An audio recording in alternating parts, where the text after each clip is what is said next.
ಯುವಕರು ಮುಸ್ಲಿಂ ಯುವತಿಯನ್ನ ಮದುವೆಯಾದರೆ 5 ಲಕ್ಷ ರೂಪಾಯಿ ಕೊಡುವೆವು ಎನ್ನುವ ಅಭಿಯಾನವನ್ನ ಆರಂಭಿಸಲಿದ್ದೇವೆ ಎಂದು ಬಸವನಗೌಡ ಪಾಟೀಲ್ ಯತ್ನಾಳ್ ಅವರು ಹೇಳಿದ್ದಾರೆ.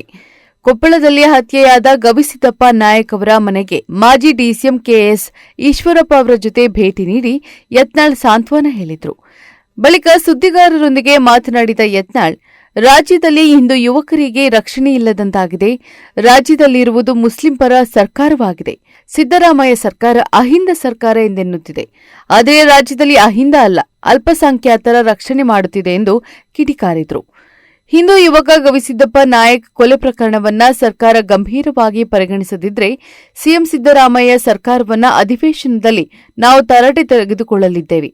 ಯಾರು ಮುಸ್ಲಿಂ ಯುವತಿಯರನ್ನ ಪ್ರೀತಿ ಮಾಡಬಾರದಾ, ಅವರನ್ನು ಮದುವೆ ಆಗಬಾರದೆಂದು ಎಲ್ಲಿದೆ? ಇನ್ನು ಮುಂದೆ ನಾವು ಹಿಂದೂ ಯುವಕರು ಮುಸ್ಲಿಂ ಯುವತಿಯನ್ನ ಮದುವೆ ಆದರೆ 5 ಲಕ್ಷ ರೂಪಾಯಿ ಕೊಡುವೆವು ಎನ್ನುವ ಅಭಿಯಾನವನ್ನ ಆರಂಭಿಸಲಿದ್ದೇವೆ ಎಂದರು.